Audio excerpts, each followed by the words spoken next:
अस्सलाम वालेकुम। मेरा नाम मुक़द्दस भट्ट है। अगर आप फर्स्ट टाइम मेरी वीडियो वॉच कर रहे हैं। आज 19 अप्रैल 2022 है और इस वीडियो में मैं आपको क्रिप्टो मार्केट की अभी तक की जो ताज़ा तरीन अपडेट्स, न्यूज़, इन्फॉर्मेशन और एनालिसिस है वो आपके साथ शेयर करूंगा। लेकिन सबसे पहले कल से बल्कि एक दो दिन से पाकिस्तान में एक थ्योरी जो है वो सर्कल कर रही है और वो जस्टिस नासरा इकबाल साहिबा के हवाले से है और खान साहब के हवाले से।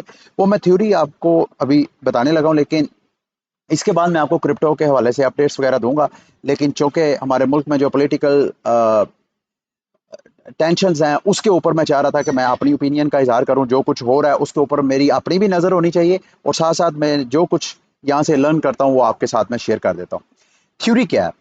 थ्योरी ये है कि जस्टिस नासरा इकबाल के हवाले से एक फेसबुक के ऊपर पोस्ट की गई कि जस्टिस नासरा इकबाल ने कहा कि खान साहब, आपको मैं बताती हूँ आपकी क्या गलती है, आपको क्यों निकाला गया। तो कुछ हिस्टोरिकल जो जियो पोलिटिकल अरेंजमेंट्स हैं अमरीकियों की, उसके कुछ रेफरेंसेस कोट किए गए। इस पोस्ट में बताया गया कि 1974 में सदर निक्सन ने अ, सऊदीया के साथ एक मुआहदा किया जिसको पेट्रो डॉलर के नाम से याद किया जाता है। उस मुआहदे के मुताबिक अ, अमेरिका ने और सऊदीया ने एक दूसरे के मफादात को तहफ़्फ़ुज़ देने का आपस में एक एग्रीमेंट किया था।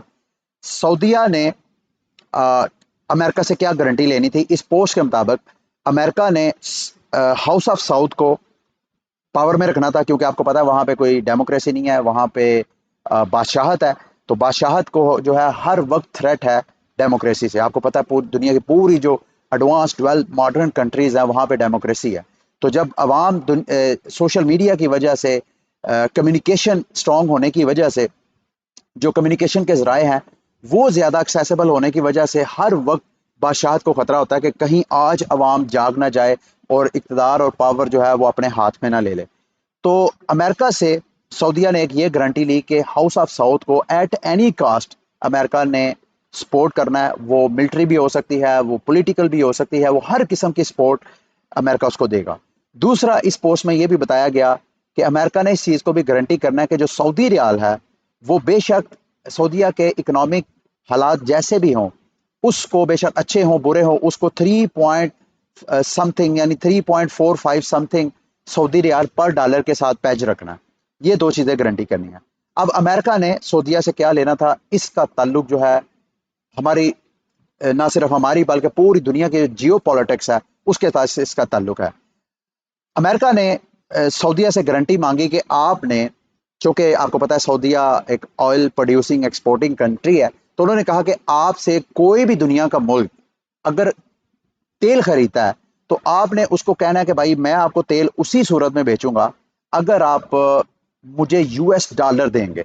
यानी वो आपको गोल्ड दे के नहीं कर सकता, कोई और मनी दे के आपके साथ एक्सचेंज नहीं कर सकता जब तक कि वो अमेरिकी डॉलर मार्केट से ना उठाए और वो अमेरिकी डॉलर उठा के वो आपको ना दे। अब इससे मकसद क्या था? इसको पेट्रो डॉलर के नाम से जो है एग्रीमेंट को जाना जाता है। इसका इससे होगा क्या? जाहिर बात है, जिस जिस कंट्री ने बिलियंस ऑफ डॉलर की ट्रेड करनी है सऊदीया के साथ, तो वो जब वो कंट्री यूएस डॉलर मार्केट से उठाएगी तो ऑब्वियसली यूएस डॉलर की डिमांड बढ़ेगी, तो उसकी वैल्यू बढ़ेगी। और यही वजह है कि अब वक्त ये आ गया इस पेट्रो डॉलर की सक्सेस की सिचुएशन को जहन में रखते हुए कि यूएस डॉलर जो है ग्लोबल रिजर्व हो गया, कि यूनिवर्सल करेंसी हो गया। जैसे गोल्ड एक यूनिवर्सल करेंसी है, इसी तरह अमरीकी डॉलर भी एक यूनिवर्सल करेंसी हो गई है just because of this agreement, petro dollar की वजह से। तो अब जो ममालिक हैं वो क्या करते हैं, जिस मुल्क के पास जितना ज्यादा डॉलर होता है, अक्सर आप हमारे भी न्यूज़ वगैरह में सुनते हैं कि हमारे जो फेडरल रिजर्व है वहाँ पे डॉलर जो है वो इतने डिप्लीट हो गए हैं या इतने उसमें इजाफा कर दिया। हमारी जो सियासी जमातें हैं वो हमारे रिजर्व के अंदर डॉलर्स को एक तरह का सियासी नारा कह के करते हैं। जैसे अभी ये खान साहब गए हैं तो उनकी जमात कह रही है जी कि हमने पता नहीं कितने बिलियन डॉलर जो है वो पीछे खजाने में छोड़ा है। तो डॉलर एक वो चीज है जो कि पूरी दुनिया के लिए एक यूनिवर्सल करेंसी है, और ये just because of this deal. तो उस डील को जिसने भी थ्रेट करना था, अमेरिका ने क्या क्या किया गया वो भी इस पोस्ट में मेंशन है, वो मैं आपके साथ शेयर करता हूं। दूसरा, अमेरिका ने ये भी गारंटी ली सऊदीया से कि जितने ओपेक कंट्रीज हैं, ओपेक कंट्रीज कौन सी हैं? ऑयल प्रोड्यूसिंग एक्सपोर्टिंग कंट्रीज, यानी मोस्टली जो मिडल ईस्ट कंट्रीज हैं जहां पे तेल निकलता है। तो सऊदीया ने ये भी अमेरिका को गारंटी करवानी थी कि ना सिर्फ वो अपने तेल की डील यूएस डॉलर में करेगा, बल्कि मिडल ईस्ट में और जो कंट्रीज हैं उनको भी वो इन्फ्लुएंस करेगा कि वो भी जो इंटरनेशनल ट्रेड्स हैं ऑयल की, वो ट्रेड जो है वो यूएस डॉलर में करे। तो ये ट्रेड थी। अच्छा, इस दौरान ये जब सारा सिलसिला चल रहा है, इस पोस्ट में ये बताया गया कि इस पेट्रो डॉलर के फ्रेम से जो जो कंट्री बाहर निकलती, जो जो कंट्री का लीडर बाहर निकलता गया, अमेरिका या तो उसको डी थ्रोन करता रहा, यानी उसको हुकूमत से फारग करवाता रहा, इंटरनली इन्फ्लुएंस करके, ये नहीं कि बाहर से आके। कई जगह बाहर से भी आगे किया। लीबिया की मिसाल ले लें, आप इराक की मिसाल ले लें, और इस तरह ये कोई बात ढकी छुपी नहीं है जो यहाँ पे कहा जा रहा है, वो कि ये सारी बातें ढकी छुपी नहीं है। जो खबरों पे थोड़ी बहुत हालात हाजरात पे नज़र रखने वाले लोग हैं उनको इस चीज़ का अंदाज़ा है कि अमेरिका, उसकी सीआईए जिस हुकूमत को दिल चाहे वो इंटरनली लोगों को, यानी ऐसे लोगों को जो कहते हैं बैगर्स कांट बी चूजर्स, ऐसे सियासतदानों को वर्गलाते हैं, उनको मुख्तलिफ किस्म के इंटरनली बेनिफिट और एक्सटर्नली बेनिफिट की गारंटीज करते हैं और वो हुकूमत को टॉपल कर देते हैं। अगर ऐसा ना हो तो वो हुक्मरानों को मरवा भी सकते हैं। और इस पोस्ट के मुताबिक अगर खान जो है वो दोबारा इलेक्ट हो जाता है तो शायद अमेरिका जो है मजबूरन इसको भी साइड से हटा दे। खैर, ये एक थ्योरी है। जस्टिस नासरा इकबाल के हवाले से कहा जा रहा है कि उनका इस पोस्ट से कोई ताल्लुक नहीं है, लेकिन इसके बावजूद जो पीटीआई सपोर्टर्स हैं या ऐसे सपोर्टर जो खान को या इस गैरत की थ्योरी को बाय करते हैं, वो इस थ्योरी पे बिलीव करते हैं। और हिस्टोरिकली भी अगर देखा जाए, अब देखें, अगर जो खान को हटा के जो जमात आई है, वो जमात अगर ये बैगर्स कांट बी चूजर्स ये वाली स्टेटमेंट ना देती कि हम तो बेकारी हैं, हम अमेरिका के सामने खड़े नहीं हो सकते, या ये स्टेटमेंट ना दी जाती कि हम तो अमेरिकी वेंटिलेटर्स पे है, अगर अमेरिकी हमारी आशीर्वाद हमारे सर से हटा देंगे तो हम तो दिवालिया हो जाए, अगर इस तरह की स्टेटमेंट्स ना आती तो इस थ्योरी में कोई जान नहीं होनी थी जस्टिस नासरा इकबाल के डनाइल के बाद। लेकिन चूंकि ये सारे सर्कमस्टेंशियल एविडेंस को जब देखते हैं तो इस थ्योरी में बड़ी जान लगती है, और इस वजह से देखें। अच्छा, इसी थ्योरी में यह बताया गया कि खान को क्यों हटाया गया। कहा यह जा रहा है कि खान 2019 में चाइना के साथ जब इसने ट्रेड की, जिसमें चाइना से सेमीकंडक्टर्स, जितने इलेक्ट्रॉनिक्स गैजेट्स हैं, उसकी मेजॉरिटी पाकिस्तान ने चाइना के साथ इस एग्रीमेंट के साथ की कि वो डिजिटल युआन के जरिए, यानी चाइनीज करेंसी के जरिए वो लेन देन करेगा। उससे जाहिर बात है चाइनीज करेंसी की डिमांड बढ़नी थी। तो ये एक तरह का पहला स्टेप था पाकिस्तान का, खान का, जिसमें वो पेट्रो डॉलर से बाहर निकल के इंटरनेशनल ट्रेड कर रहे थे।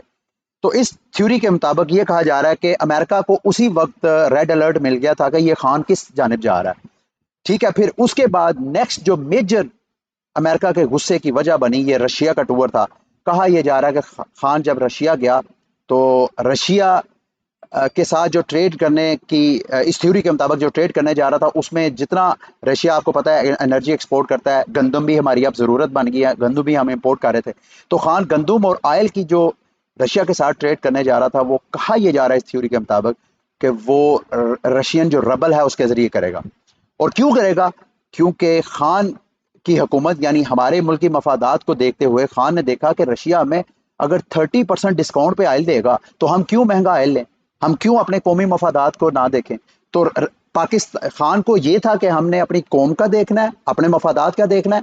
अमेरिका नाराज होता है तो हो, मैंने तो अपनी आवाम को खुश करना है। खान इस तरह की डील्स करके उधर आ गया, तो अमेरिका ने उसके बाद जो है मुसलसल, अमेरिका के रडार में तो ये था शुरू से, एब्सोल्युटली नॉट के बाद इनकी थ्योरी है, पीटीआई के सपोर्टर की थ्योरी है कि एब्सोल्युटली नॉट के बाद ये सिलसिला शुरू हुआ। ये नहीं है ऑल ऑफ द सडन जनाब वो वोट ऑफ नो कॉन्फिडेंस आई और उसके बाद ये सारा कुछ हुआ। तो खैर, ये वो थ्योरी है जिस थ्योरी की वजह से खान साहब को मुल्क में पॉपुलैरिटी है। लाहौर में जलसा कर रहे हैं इस जुमेरात को। मैं भी प्लान कर रहा हूँ कि शायद मैं इस जलसे में शामिल हूँ, इस वजह से नहीं कि मैं खान का बहुत सपोर्टर हूँ, गो कि मैंने खान को 2018 में इलेक्शन में वोट दिया और आइंदा भी अभी तक चूंकि खान का कोई मुतबादल मुझे नजर नहीं आ रहा, शायद मैं खान को ही वोट दूं। मैं जो इरादा रख रहा हूँ जुमेरात को इसके जलसे में जाने का, वो उनके खिलाफ मैं आवाज बुलंद करने जा रहा हूँ जिन्होंने कहा है कि हम बेकारी कौम है, हम इस तरह के जो बैरूनी साजिशें हैं उसके सामने खड़े नहीं हो सकते। हम मुशर्रफ की तरह अगर कोई कॉल आए कि भाई अगर आपने हमें अफगानिस्तान में सपोर्ट ना किया तो हम आपको पत्थर के ज़माने में भेज देंगे बमबारी करके, तो इस तरह के हुक्मरान हमें नहीं चाहिए। हमें उस तरह का हुक्मरान चाहिए जो कि खान या खान से भी ज़्यादा मजबूत असाब का मालिक हो। तो मैं या आप में से जितने अफराद जो इस थ्योरी पर बिलीव करते हैं कि हमें एक खुदा से डरना चाहिए, हमें ये दुनिया की कोई ताकत हमें बेकारी, हम किसी के आगे हाथ नहीं फैलाएंगे, अगर आप इस थ्योरी पे बिलीव करते हैं तो आपको इस जलसे में शामिल होना चाहिए। ओबियसली ये पीटीआई का, अगर पीटीआई ना ऑर्गेनाइज करे, कोई और ऑर्गेनाइज करवाती है, तो आप उसके जलसे में जाएं, because we are not a beggar. अगर आप खान के, मैं वो स्पीच सुन रहा था कराची में, उसने की, खान कहता है कि अगर मुशर्रफ वो फैसला ना करता तो 80,000 से ज्यादा हमारे मुल्क में जो जाने गई हैं मासूम लोगों की, मदरसों के ऊपर, स्कूलों के ऊपर, हॉस्पिटल्स के ऊपर, जनाजों के ऊपर जो ड्रोन हमले। और ये मत भूलें, अगर खान जैसा लीडर या इससे कोई अच्छा दलेर लीडर आपको नहीं मिलेगा, आपको जरदारी जैसा लीडर मिलेगा, आपको इन जैसा बैगर वाला लीडर मिलेगा। आप भूल गए जरदारी ने जब रेमंड डेविस ने खुलेआम यहाँ पे कत्लेआम किया और उसके बाद वो पैसे दे के चला गया और जाके उसने अपनी किताब में क्या क्या क्या क्या बातें की। ये सारी आप ऐसे हुक्मरानों को वोट देंगे? खैर ये आपकी अपनी मर्जी, आपने क्या करना, मैंने तो सिर्फ आपको ये थ्योरी और इस हवाले से अपडेट करना था। अच्छा, क्रिप्टो मार्केट की तरफ आते हैं। लूना की प्राइस जो है पंप आ रही है, वो मैं अभी आपके साथ शेयर करता हूँ। लेकिन मोनेरो की प्राइस जो है अच्छी खासी पंप आ रही है, क्योंकि मोनेरो का एक इवेंट आ रहा है इस साल की जुलाई में। इन्होंने हार्ड फोर्क एक करना है। वैसे तो नॉर्मली जब कभी हार्ड फोर्क होता है तो एक नया टोकन, पिछली ब्लॉकचेन का एक नया टोकन बन जाता है। जो नया टोकन बनता है उसके अंदर जो पुराने टोकन का जितना बैलेंस होता है वो नए में भी शो हो जाता है। तो ये जो मोनेरो का जुलाई में ये हार्ड फोर्क होने जा रहा है, इनके बकौल नया टोकन नहीं बनेगा, यही टोकन जो है वो एकदम हार्ड फोर्क होकर एक नया डेवलप होगा। उसमें चूंकि ये एक प्राइवेसी कॉइन है, इसमें इन्होंने प्राइवेसी लेयर्स को मजीद इंक्रीज करना ताकि मजीद ये प्राइवेसी ओरिएंटेड क्रिप्टो करेंसी हो जाए। इस हवाले से मेरी ओपिनियन ये है, अगर आपने मेरी वीडियो देखी है कि कौन से ऐसे टॉप टॉप क्रिप्टो करेंसीज हैं जो कि मार्केट में पॉपुलर तो हैं, लेकिन मैं आपको रिकमेंड नहीं करता कि उसमें इन्वेस्टमेंट करें, तो उसमें मेरी नज़र में ये प्राइवेसी कॉइन्स भी ऐसे कॉइन्स हैं जिसमें आपको लॉन्ग टर्म इन्वेस्टमेंट नहीं करनी चाहिए। क्योंकि मेरा मानना यह है कि जब कभी भी पूरी दुनिया क्रिप्टो मार्केट को रेगुलेट करने की तरफ जाएगी, तो सबसे पहले जिस क्रिप्टो करेंसी या जिस मार्केट का हुकूमतें जो गला दबोचेंगी, उनके बाजू मरोड़ेंगी, वो प्राइवेसी कॉइन्स है। क्योंकि प्राइवेसी कॉइन्स के हवाले से जहां प्राइवेसी इंसान को मिलती है, वहां जो इलीगल एक्टिविटीज है उनके लिए भी प्राइवेसी कॉइन जो है वो सेव हेवन है। तो जब कभी मुमालिक क्रिप्टो मार्केट को रेगुलेट करने की तरफ जाएंगे, तो वो इस तरह की जो प्राइवेसी कॉइन्स है सबसे पहले उनके गिर्द घेरा तंग करेंगे। और उनके गिर्द घेरा तंग क्या होगा कि वो अपने मुल्क में काम करने वाले एक्सचेंजेस को कहेंगे कि ये जो प्राइवेसी कॉइन्स हैं इनकी ट्रेडिंग को बंद करें। यानी वो एक्सचेंजेस में अगर ट्रेडिंग के लिए अवेलेबल होंगे ही नहीं, तो बाइंग और सेलिंग कैसे होगी? तो उनकी प्राइसेस जो है एट एनी न्यूज, कोई भी ये खबर आनी है तो उसकी जो प्राइस है वो एकदम डंप होनी है। तो इस वजह से मैं आपको लॉन्ग टर्म रिकमेंड नहीं करता। अगर आप इसमें ट्रेडिंग वगैरह करना चाहें तो आप कर सकते हैं। इस वक्त जब मैं वीडियो बना रहा हूँ तो तकरीबन ये $262 पे ट्रेड हो रही है, और पिछले साल मई में इसने अपना ऑल टाइम हाई बनाया था, तकरीबन $520 तक इसकी प्राइस गई थी। जब मई में सारी मार्केट क्रैश कर रही थी तो उसी दौरान इसकी प्राइस जो है वो पंप हुई थी। ठीक है, तो अभी ये ऑलमोस्ट यूँ समझ लें कि 50% डिस्काउंट पे ट्रेड हो रही है। अगर आपने ट्रेडिंग वगैरह करनी है शॉर्ट टर्म तो आप कर सकते हैं, अदरवाइज लॉन्ग टर्म मैं आपको रिकमेंड नहीं कर रहा। तो लूना की मैं बात कर रहा था। लूना के जो फाउंडर हैं टेरा इकोसिस्टम के, डू क्वान, उन्होंने ट्वीट की है कि इस वक्त जो यूएसटी इनका जो स्टेबल कॉइन है उसका जो मार्केट कैप है, अगर उसको 5 टाइम और इंक्रीज कर दें, ये मैं आपको इसका मार्केट कैप दिखाता हूँ। कल के बुलेटिन में मैंने डिस्कस किया था, कल जब मैंने वीडियो बनाई थी, इसका मार्केट कैप था 17.48 बिलियन, यानी 48 बिलियन। इस वक्त 17.61 बिलियन का ये इसका मार्केट कैप है। यानी पिछले 24 घंटे के अंदर अंदर कोई 100-200 मिलियन इसमें बैलेंस आया। और बाइनांस का पहले से कम हुआ है, उसका 400 मिलियन समथिंग था, 17.4 समथिंग था, और उसका जो मार्केट कैप है कम हो रहा है। अब डू क्वान का कहना यह है कि अगर इसी तरह हमारा जो स्टेबल कॉइन है पॉपुलैरिटी गेन करता गया, और जितना इसका मार्केट कैप है यानी 18 बिलियन से अगर ये 5 टाइम और हो जाए, तकरीबन ये $90 बिलियन तक चला जाए, तो यूएसटी जो है वो नंबर 1 स्टेबल कॉइन होगा। और अगर ऐसा होगा तो मैं कल के बुलेटिन में भी आपको बता चुका हूँ, लूना की प्राइस मेरी नज़र में कुछ नहीं तो कुछ नहीं $300 से $400 तक आपको पंप करती हुई नजर आएगी। मैं अगर तो कंपैरेटिवली अगर तो सिर्फ यूएसटी के पीछे सिर्फ लूना ही होता, तो फिर लूना की price as per this prediction 5 time अगर हम इसके मार्केट कैप को इंक्रीज करें यूएसटी को, तो लूना की प्राइस को $600-700 तक जाना चाहिए था। लेकिन चूंकि अब लूना के साथ साथ इन्होंने बीटीसी को भी रिजर्व में रखना है, इन्होंने एवलांच को भी रिजर्व में रखना है, तो इस वजह से वो जो सरमाया यूएसटी में जाना था इसको, इसकी डिमांड को पूरा करने के लिए यूएसटी को, वो अब बीटीसी में और एवलांच में जा रहा है। तो इस वजह से मेरी प्रेडिक्शन ये है कि शायद अगर ऐसा हुआ तो जो लूना की प्राइस है वो 200, 250, 300 डॉलर तक बड़ी आसानी से जा सकती है। ठीक है, आगे जाते हैं जी। For the first time Ethereum Foundation ने अपनी ट्रेजरी के हवाले से एक रिपोर्ट जारी की है।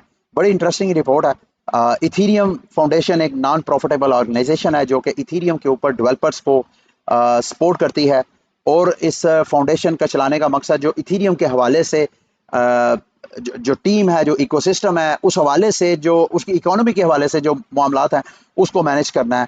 तो उस फाउंडेशन के पास जो बैलेंस है, तकरीबन ये कह रहे हैं कि उनके पास कोई 1.3 बिलियन का टोटल उनके पास सरमाया पड़ा हुआ है, उनकी बैलेंस शीट में है, जिससे वो कह रहे हैं कि अगर हम इथीरियम की टोटल सप्लाई का देखें तो 0.3% इथीरियम उनके पास पड़ा हुआ है। और इन्होंने साथ ये कहा कि नॉन क्रिप्टो एसेट भी उन्होंने रखे हुए हैं। नॉन क्रिप्टो एसेट का मतलब मैं तो यही समझता हूँ कि उनके पास कैश की सूरत में भी पैसा है जो वो उन्होंने रखा हुआ है, इन केस कि अगर मार्केट वोलेटिलिटी रहती है मार्केट में, तो उनके पास कुछ मिलियंस ऐसे हों, कुछ 400-500 मिलियन ऐसा बैलेंस हो कैश की सूरत में, जिसको वो यूज़ कर सकें अपने ऑर्गेनाइजेशन के मामला चलाने के लिए। अच्छा, इथीरियम की चार्ट में अगर प्राइस की बात की जाए तो इस वक्त जो इथीरियम है $3000 को दोबारा इसने प्राइस को टच करके फिर नीचे दोबारा क्रैश करा है। मे बी इसकी प्राइस ऊपर जाए। इथीरियम की प्राइस जो है, पिछले दिनों मैंने आपको बताया था कि मार्केट में रिपोर्ट्स हैं कि इथीरियम की मर्जिंग होनी है, 2.0 पे इसने अपग्रेड होना है, अपने प्रूफ ऑफ स्टेक की तरफ जाना है। मेरा जो मीडिया रिपोर्ट थी कि वो जून जुलाई में चला जाएगा।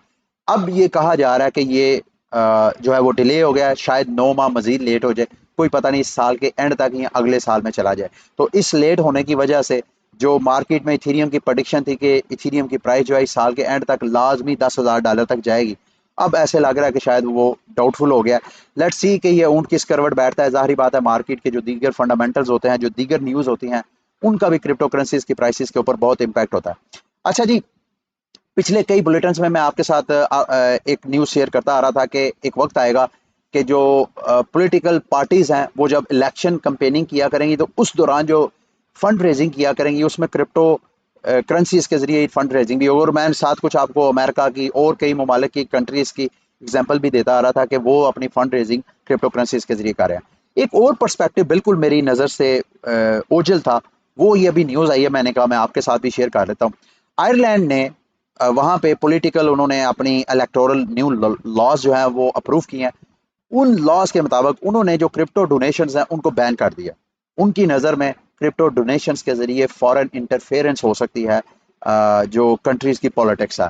यानी जाहिर बात है, अगर रवायती जो फाइनेंशियल सिस्टम के जरिए अगर पीटीआई को, आपको पता पीटीआई का केस तो ऑलरेडी अदालत में चल रहा है, बल्कि इस हवाले से मैं आपको लेटेस्ट अपडेट शेयर करता चलूँ कि मार्केट में यही, हमारे यहाँ पाकिस्तान में यही परसेप्शन है कि शायद पीटीआई को, अगर एस्टेब्लिशमेंट पीटीआई के खिलाफ है तो शायद इस फॉरेन फंडिंग केस के हवाले से पीटीआई को वैसे ही फारग करवा दें, पॉलिटिकल जमात ही फारग करवा दें। अगर ऐसा होता है तो ये मेरा ख्याल है ज़्यादती होगी। उसकी वजह यह है कि क्या फॉरेन फंडिंग जो है वो सिर्फ पीटीआई लेती है।